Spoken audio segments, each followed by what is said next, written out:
हरे कृष्णा अध्याय 2 श्लोक 29।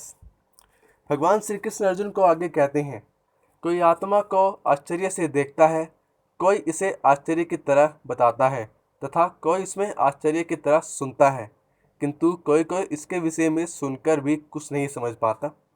भगवान ने अर्जुन को आगे कहा, आत्मा का जब भी हम बात करते हैं कि आत्मा कैसी दिखती है, आत्मा के रंग कैसा होता है, आत्मा है कैसी, जब भी हम इसके बारे में बात करना चाहते हैं या किसी को बताना चाहते हैं या फिर किसी को आत्मा के बारे में दिखाना भी चाहते हैं तो लोग बड़े आश्चर्य से सुनते हैं।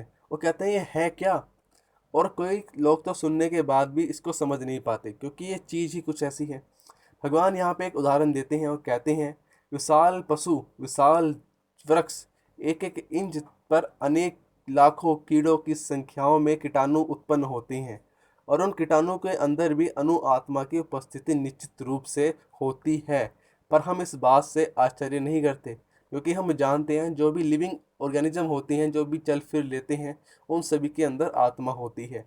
लेकिन आगे भगवान कहते हैं, जिस प्रकार भले ही बड़े से बड़े ज्ञानी जिसने भी विश्व के प्रथम प्राणी को ब्रह्म से को शिक्षा दी हो, क्यों ना समझे वास्तवों के मुख्यल भौतिक बोध को कारण यह इस युग में अधिकांश व्यक्ति इसकी कल्पना नहीं कर सकते। इतना सूक्ष्म कण जिस प्रकार इतना विराट तथा इतना लघु बन सकता है, अंततः लोग आत्मा को उसकी संरचना का, उसके विस्तार आधार को आश्चर्य से देखते हैं। इंद्रियां तृप्ति में, बातों में फंसे रहकर लोग भौतिक शरीर यानी कि माया में इतने मोहित हो जाते हैं कि वो आत्मा ज्ञान को समझने में अवसर नहीं लगाते और वो ये सोचते हैं कि आत्मज्ञान के बिना सारे कार्य पृथ्वी पर संभव हैं, लेकिन वो एक स्थायी रूप से नहीं हो पाते।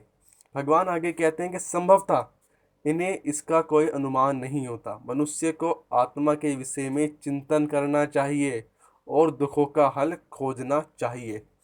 भगवान यहाँ अर्जुन को कहते हैं कि यदि आत्मा को तुम जान लोगे तो तुम अपने सारे दुखों से भी मुक्त हो सकते हो। अब आगे भगवान कहते हैं कि ऐसे थोड़े से लोग हैं जो आत्मा के विषय में सुनने में इच्छुक हैं, अच्छी संगति करते हैं, अच्छा भाषण सुनते हैं, किंतु कभी कभी अज्ञानवश वे परमात्मा तथा अनु आत्मा को एक समझ बैठते हैं।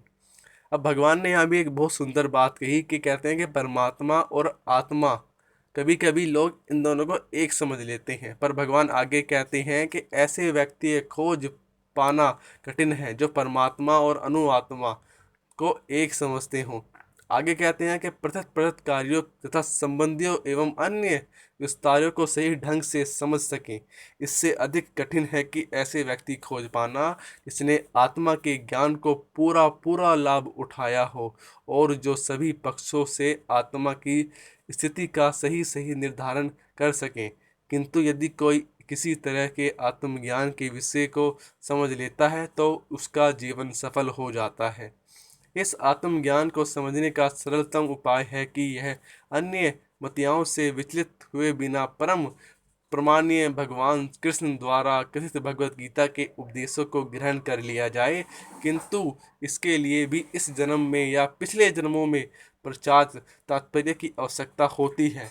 तभी कृष्ण को भगवान श्री के रूप में स्वीकार किया जाता है, पर कृष्ण को इस रूप में जानना शुद्ध भक्तों के लिए अहेतु कृपा से ही होती है, अन्य किसी उपाय से नहीं।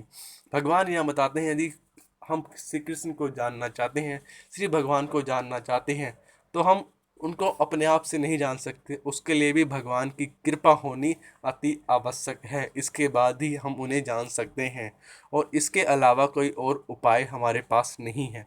भगवान कहते हैं, यदि अर्जुन तुम्हें मुझे जानना है तो मैं ही तुम्हें अपने आप को जनाऊंगा और तुम्हारे अंदर मैं खुद ही बैठ के अपने आप को जानूंगा।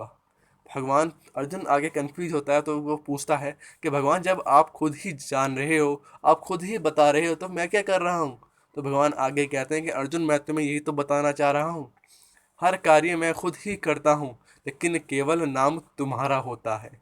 अर्जुन बात को समझने लगता है और धीरे धीरे भगवान की तरफ अपना ध्यान केंद्रित करने आरंभ करता है। हरे कृष्णा।